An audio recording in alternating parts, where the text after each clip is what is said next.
Do you know what time it is?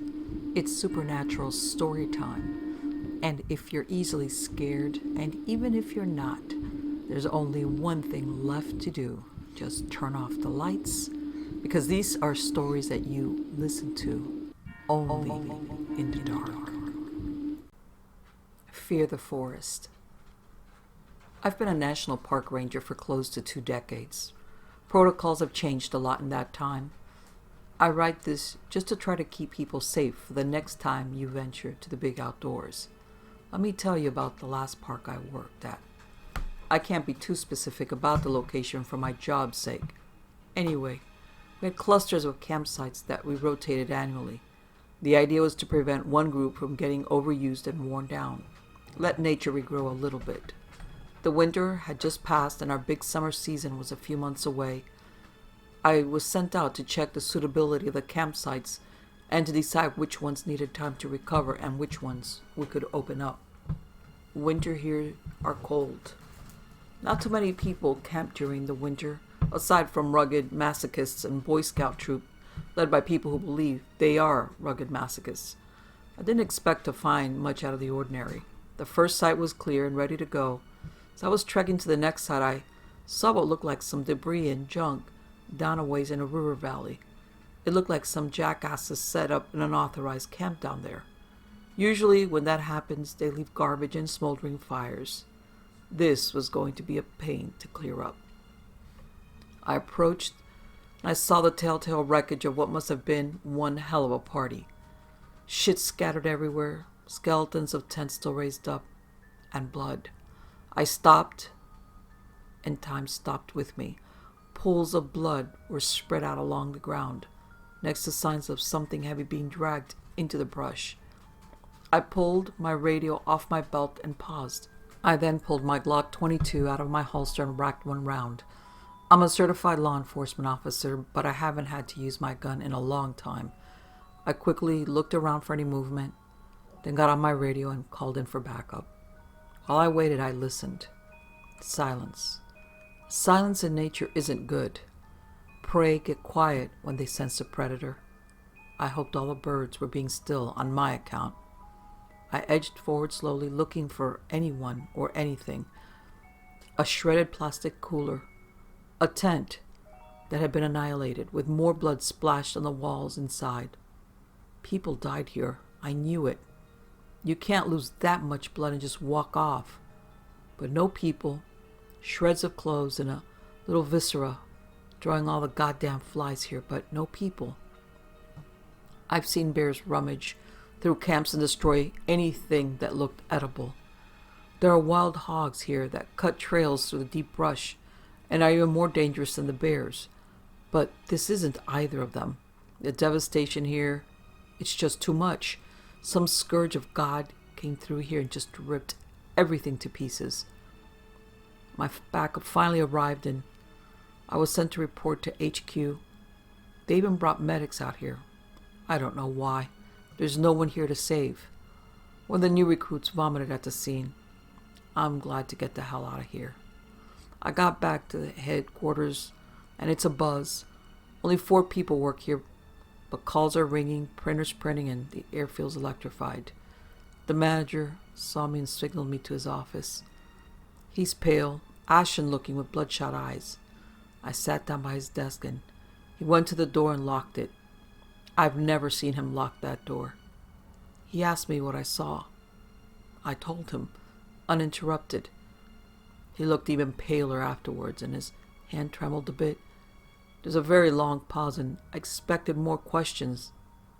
He doesn't ask any. I left, then could hear the door lock behind me. After a few minutes, I heard him call someone up, and a long, low conversation ensued. I never saw him again. Word came down from on high. We were assigned a new manager, one who excelled at what he called a crisis. His first order of business, a controlled burn of the unauthorized camp and the sites closest to it. I'm not arguing. I watched the smoke rise in the distance and prayed that that was the end of it. New orders. Relocate the existing campsites closer to HQ. Before we do that, We stake out a few trail cameras at the new locations just to make sure it's not in the middle of a nesting ground. We put up a few cameras pointed at the hog trails through the brush just for good measure. A couple of days passed and we went out to collect the footage. The new manager takes it on and started studying it in his office. A couple of hours into reviewing it, he freaked out, started screaming and yelling, got on the phone, called up on the line spitting more obscenities. He spent the rest of the day and that night in the office calling up specialists and planners. Next morning, I showed up for a meeting. Manager doesn't look like he slept. Massive changes afoot. He laid out our new plans, including massively bright lampposts circling the park border as well as floodlights around the ranger station. Campsites need to be moved even closer. Clear lines of sight from the light, if possible. I butted in, telling him that defeats the point of going camping. If you're just going on a short walk through the grass, then standing up so close, you can see the parking lot. He tells me to shut up, and that was just the start. The park now closes at sundown sharp. Also, we're now required to have a long gun on our person at all times. Now, it isn't uncommon for rangers to carry an AR-15 or Remington 870 shotgun going out in the deep woods. There are wild and rabid animals out there. The real concern are massive pot growers. These aren't your chill neighbor who hides a few plants behind the tomatoes. They run the spectrum from large-scale suppliers who like their privacy and dislike law enforcement to anti-government crazies who think that we have no right over them. Both groups have a few common points. They tend to be well-armed. They do not like lawmen, and they won't shy away from taking a pot shot at some dumb poor ranger who finds himself in their field. Keep in mind, Elliot Ness, Mr. I fought Al Capone, and one got scared off busting up Appalachian moonshiners because they constantly sniped at him from the foothills. They shoot to kill. Those are the reasons we kept the big guns around, not routine patrols.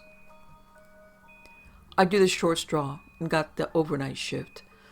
The manager told me more changes to the protocol would be listed when I returned. Overnights used to be easy. Monitor the radios, bust up the parties if needed, check for poachers if they're operating nearby, make sure the forest doesn't burn down. I clocked in and per instructions went to the gun cage. Things have changed. Our shotguns have new rifled barrels so that they can handle the solid slugs we've been issued. That's the kind of firepower you want to take down a charging bear. God forbid you ever need it. The AR-15s have been stepped up too. The old 15-round magazines have been replaced by 30-round ones. Someone even snuck in hollow point rounds. Makes no damn sense. Shooting in the woods, you need full metal jacket ammo so the rounds don't go wild when they touch a twig. Hollow points just exist to do more tissue damage. This is ridiculous. This is overkill. We're not a war zone. We don't need this firepower. Next to the radio, there were new instructions. Now we were not allowed to directly respond to emergency calls.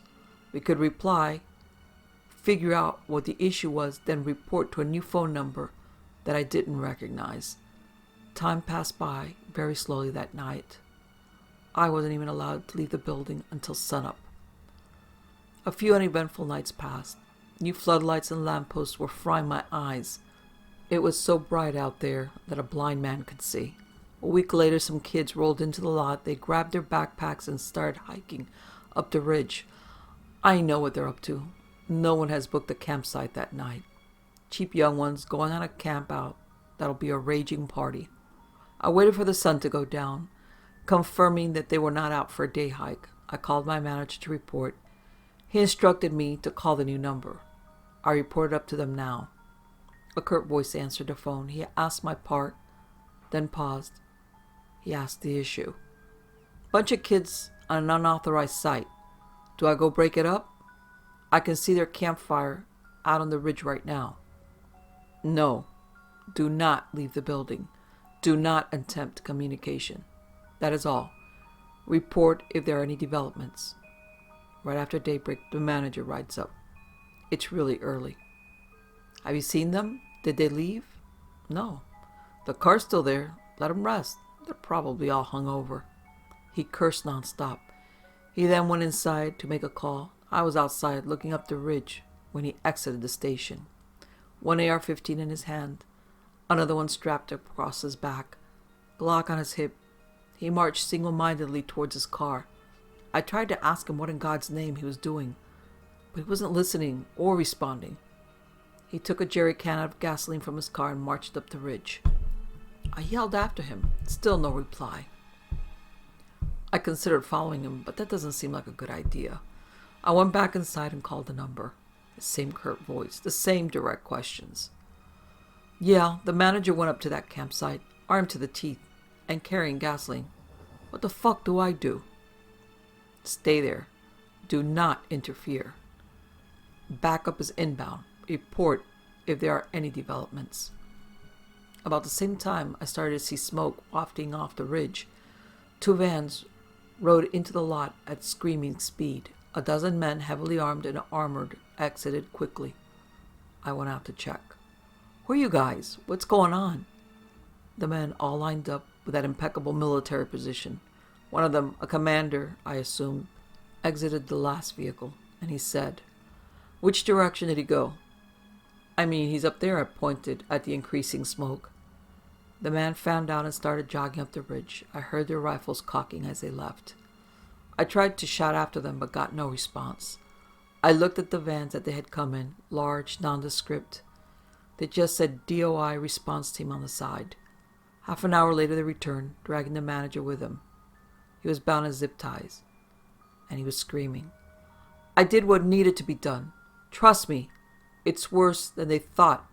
We can't stop this. Burn it all." They threw him in the back and sedated him. The commander approached me. My neck hair bristled in cold fear. "I need to see the office. All computers and anything with a hard drive is coming with me." He mentioned videotapes. I need those too. I unlocked the doors and they ransacked the place. Everything got taken. Printed reports from the last few years disappeared into those vans. The videotapes got bagged up and held by the commander himself. He studied the gun cage. "Cute. You're out of your league," he scoffed. Finally, they found everything they looked for. The commander tells me. "Call the number, tell them it's contained. You need a new superior. Also, don't talk about this to anyone." They left, and just on cue, the 1st Brigade and a few new vans show up. The fire was contained, the new report said. Rumors of missing campers are unsubstantiated at this time. Still, the rumors alone are enough to scare off the season's campers. The quick change-up of managers is chalked up to bureaucracy. The press dies down after a week or two, and the new manager is very good at dealing with them. Thankfully, with no new campers and our now even shorter open hours, we can get more work done around here. Rebuilding the station took some time, and we just set up new campsites. They're practically spitting distance from the station. Nothing dramatic happens for a few days, and then, on a whim, the manager tells us to set up some cameras around the station and the campsites. There's usually so much human activity around here, all you see are some raccoons, maybe the rare hungry bear, but we humor him and set them up all around. A couple of days passed and we collected the footage.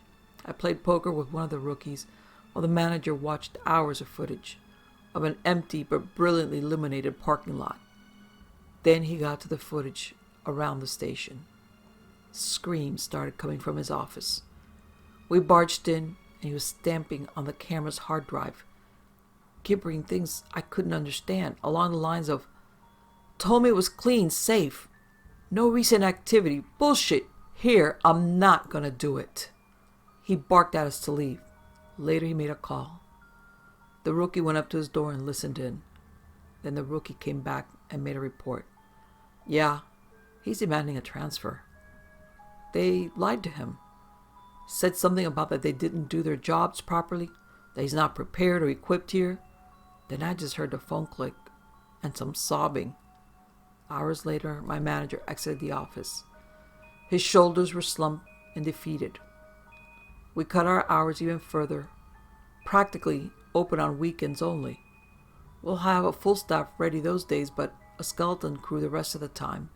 Campers are required to check in to one of the closest sites, no campsite, and they're told to leave. We're not authorized to leave the station after dark under any circumstances. At an emergency, do not call 911. Call the number and do exactly what they say. We drew straws as to who got the overnight shifts. Why we needed to stay overnights if we didn't do anything is beyond me.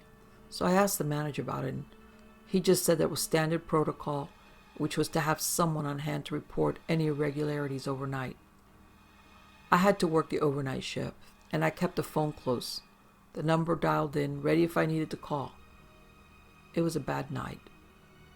I just wound up pacing around with my shotgun, glancing into the bright floodlights, trying to see what was past them. I heard crickets, and that relaxed me. Prey is quiet when predators are close. It was a long night. The next night, my manager drew the short straw. He seemed resigned. In the end, we all had to take a turn. He brought the brightest damn tactical flashlight I've ever seen. Said he brought it just because he's afraid of the dark. He isn't really. He's afraid of the thing in the dark. I got a phone call at about 3 a.m. It was him. Get over here now and bring guns. What? You have a damn arsenal. Now, or I swear to God I fucked up. Oh man, I think they're attracted to the light. I called that number, and all they said was backup would be here in the morning. Oh fuck, goddamn. I had the piercing staccato of gunshots. A pause. More gunshots. Screaming, scuffling. The line went dead. I called the number. A new terse voice answered. Look, I work at... And I just got off the phone with... And I just spoke... What can you report? Something bad happened. It's serious. I heard gunshots. We will have backup there as soon as possible. Did he say anything else? Yeah, he said he thought that they were attracted to the light. Doesn't make sense to me. Interesting. Thank you for your report. The park is now closed. You will be reassigned. Goodbye. Click.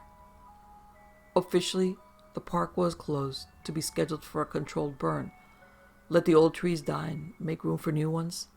There was nothing in the official report about what happened to the manager on duty. The public understanding was bureaucracies need to be shaken up on occasion. No one asked any more questions. I got transferred to a new park, halfway across the country. Change of scenery and beautiful. They've got some odd rules here too. Don't go out after dark, and don't carry a flashlight. I'm concerned about why. Why can't you use a flashlight at night when you need one? They won't tell me. Be safe, everyone. Forest stories.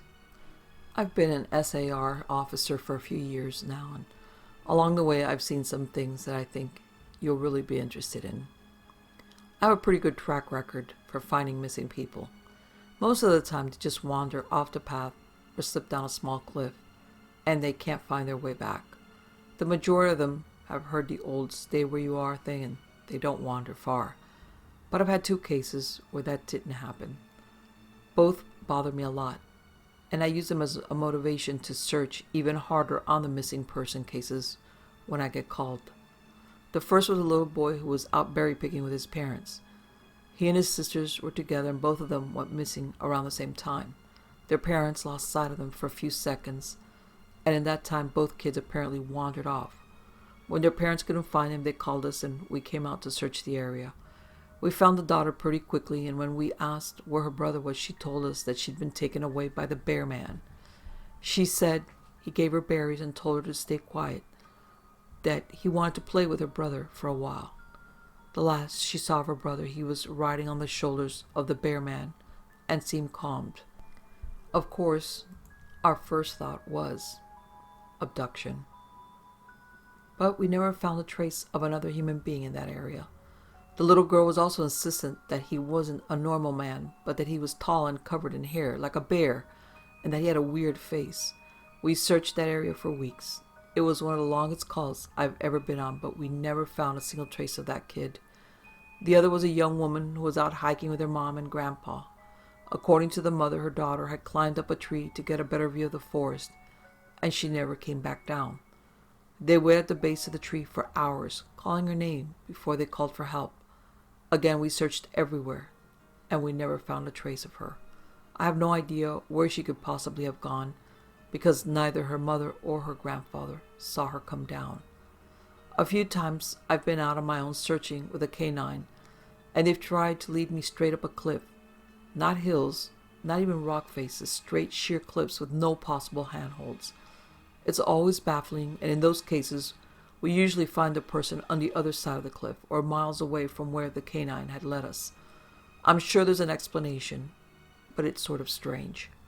One particularly sad case involved the recovery of a body. A 9-year-old girl fell down an embankment and got impaled on a dead tree at the base. It was a complete freak accident, but I'll never forget the sound her mother made when we told her what had happened. She saw the body bag being loaded into the ambulance, and she let out the most haunting, heartbroken wail I've ever heard. It was like her whole life was crashing down around her, and a part of her had died with her daughter. I've heard from another SAR officer that she killed herself a few weeks after it happened. She couldn't live with the loss of her daughter. I was teamed up with another SAR officer because we've received reports of bears in the area. We were looking for a guy who hadn't come home from a climbing trip when he was supposed to, and we ended up having to do some serious climbing to get to where we figured he'd be. We found him trapped in a small crevasse with a broken leg. It was not pleasant. He'd been there for almost 2 days, and his leg was very obviously infected. We were able to get him into a chopper, and I heard from one of the EMTs that the guy was absolutely inconsolable. He kept talking about how he'd been doing fine, and when he'd gotten to the top, a man had been there. He said the guy had no climbing equipment, and he was wearing a parka and ski pants. He walked up to the guy, and when the guy turned around, he said he had no face. It was just blank.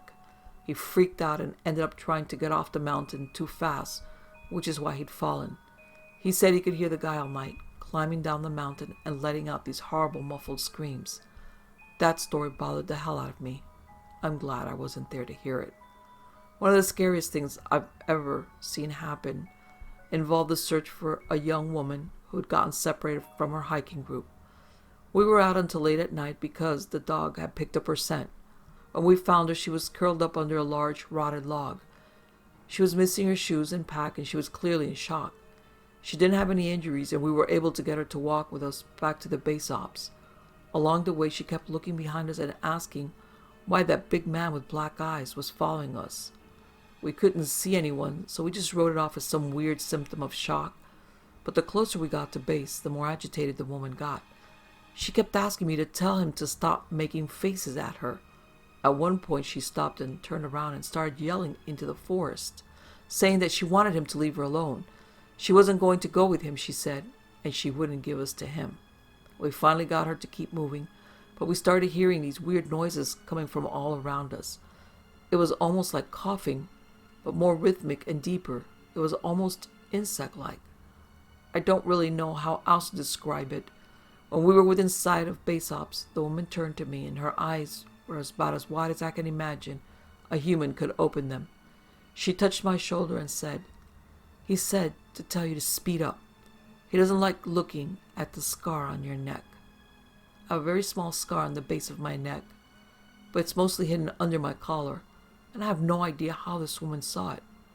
Right after she said it, I heard that weird coughing right in my ear, and I just about jumped out of my skin. I hustled her to ops, trying not to show how freaked out I was, but I have to say I was really happy when we left the area that night. This is the last one I'll tell, and it's probably the weirdest story. Now, I don't know if this is true, that every SAR unit, but in mine, it's sort of an unspoken regular thing we run into. You can try asking about it with other SAR officers, but even if they know what you're talking about, they probably won't say anything about it. We've been told not to talk about it by our superiors, and at this point, we've all gotten so used to it, it doesn't even seem weird anymore. On just about every case where we're really far into the wilderness, I'm talking 30 or 40 miles, at some point, we'll find a staircase in the middle of the woods. It's almost like if you took the stairs in your house, cut them out, and put them in the forest. I asked about it the first time I saw some, and the other officer just told me not to worry about it, that it was normal.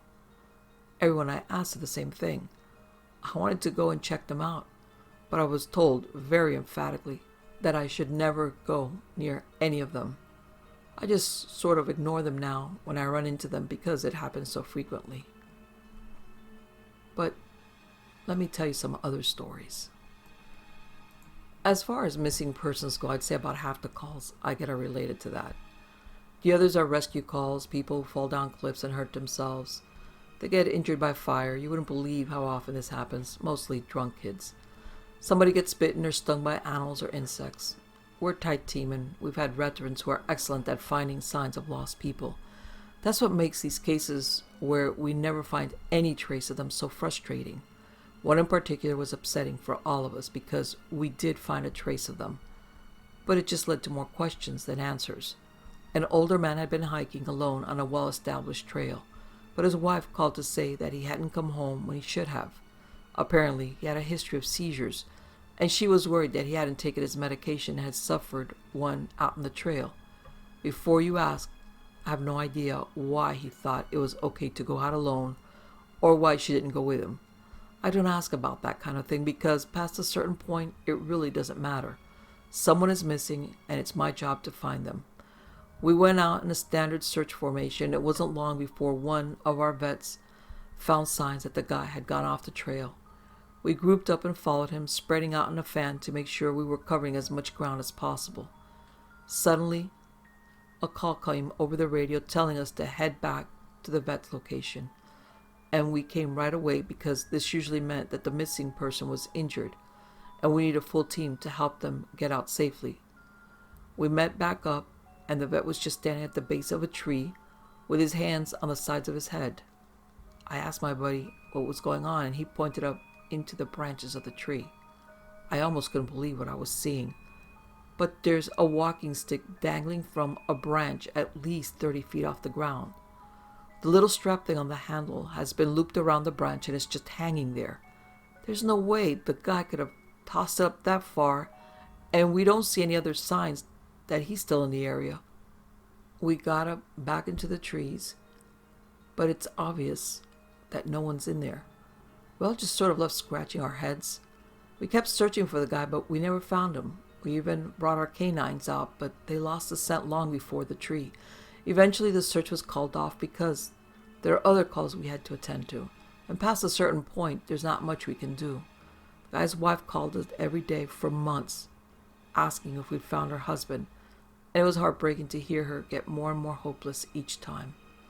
I'm not sure why this call in particular was so upsetting, but I think it was just the sheer improbability of it.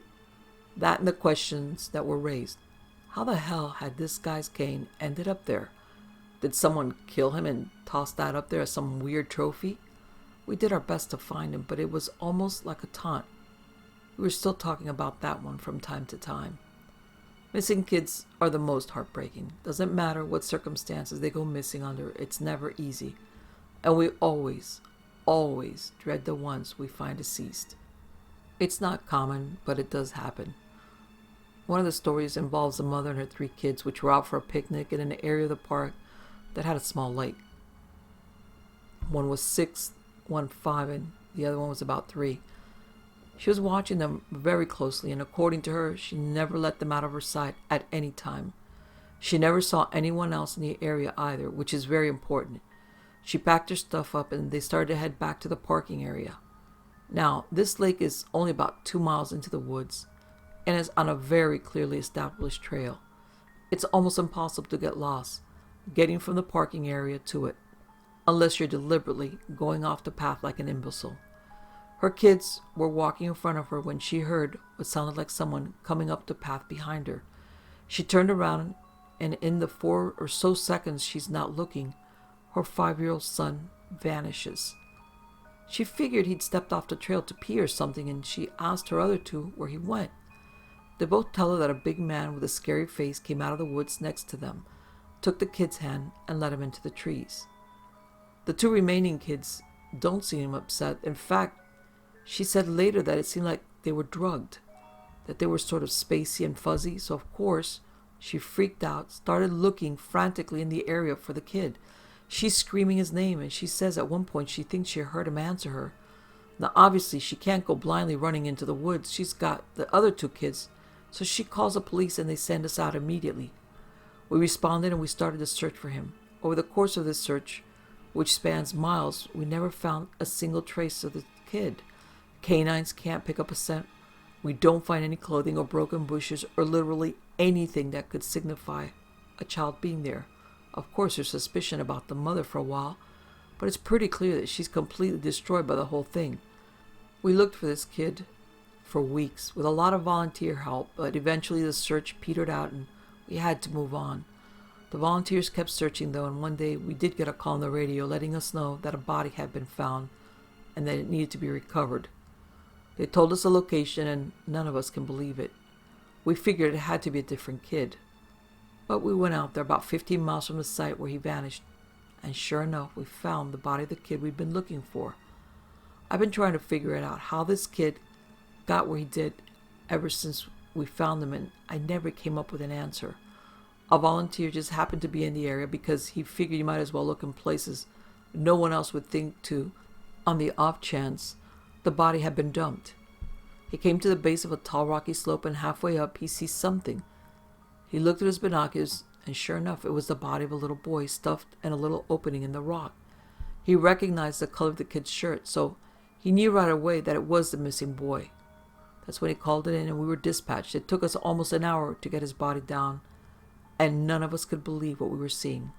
Not only was this kid 15 miles from where he started, there was no possible way he could have gotten up there on his own. The slope was treacherous, and it was hard even for us with our climbing gear. A 5-year-old boy had no way of getting up there. Of that I'm certain. Not only that, but the kid didn't have a scratch on him. His shoes were gone, but his feet weren't damaged or dirty. So it wasn't as if an animal dragged him up there. And from what we could tell, he hadn't been dead for that long.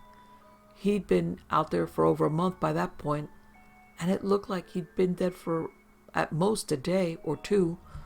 The whole thing was unbelievably strange and was one of the most disconcerting calls I've ever been on. We found out later that the coroner determined the kid had died from exposure. He'd frozen to death, probably late by the night of the 2 days before we found him. There were no suspects and no answers. To date, it's one of the weirdest things I've ever seen. One of the first jobs as a trainee was a search op for a 4-year-old kid that had gotten separated from his mom. That was one of those cases where we knew we were going to find him because the dogs were on a strong scent trail, and we saw clear signs that he was in the area. We ended up finding him in a berry patch about half a mile from where he'd been seen last. The kid wasn't even aware that he had wandered that far. One of the vets brought him back, which I was glad for because I'm really not good with kids, and I find it hard to talk to them and keep them company.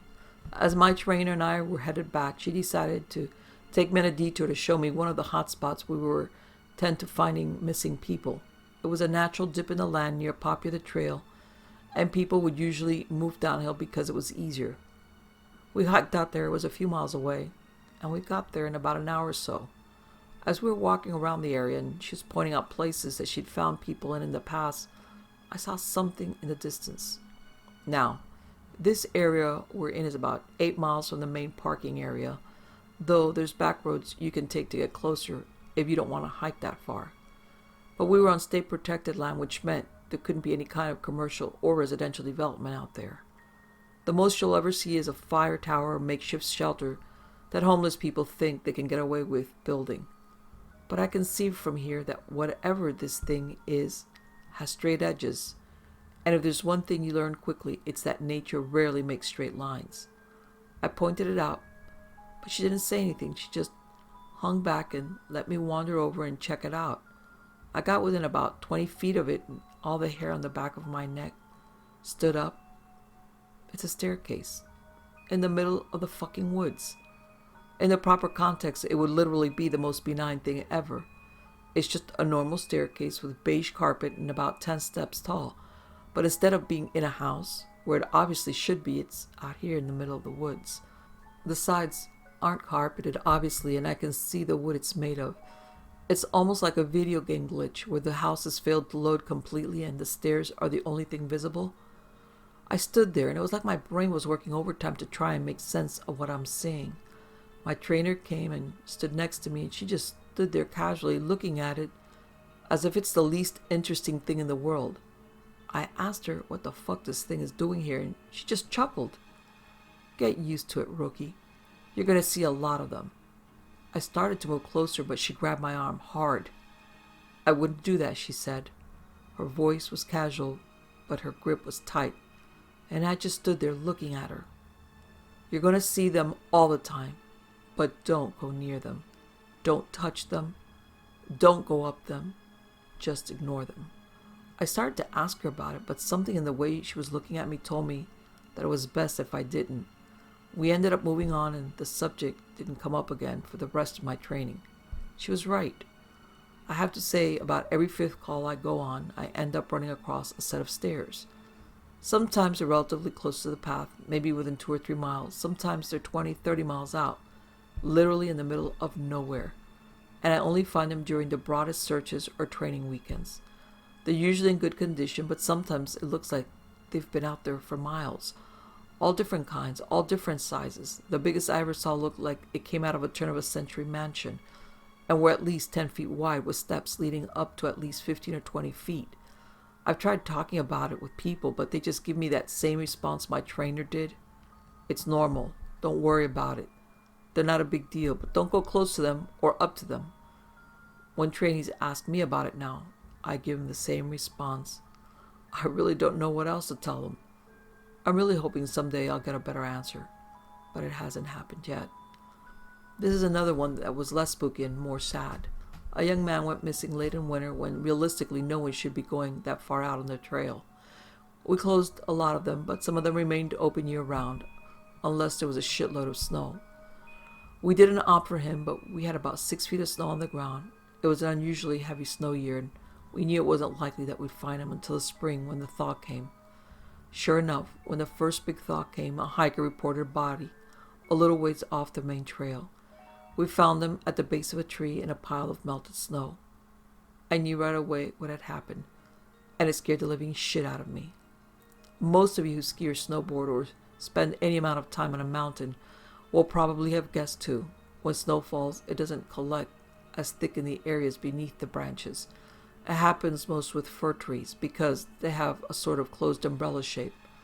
So what you end up with is a space around the base of a tree that fills up with a mixture of loose powdery snow, air, and branches. They're called tree wells, and they're not immediately obvious if you don't know what you're looking for. We put up signs in the Welcome Center, big ones, letting people know how dangerous they are. But every year we get an unusual amount of snow. At least one person doesn't read them or doesn't take the warning seriously, and we find out about it in spring. My best guess is that this young man was hiking and got tired, or maybe a cramp from walking in the deep snow. He went to go sit at the base of the tree, not knowing that there was a tree well, and fell in. He got stuck with his feet up, and the surrounding snow caved in around him. Unable to free himself, he suffocated. It's called snow immersion, suffocation. It doesn't usually happen except in really deep snow. But if you get stuck in a weird position, like this guy did, even 6 feet of snow can be lethal. What scared me the most was imagining how he must have struggled, upside down, in the freezing cold. He didn't die quickly.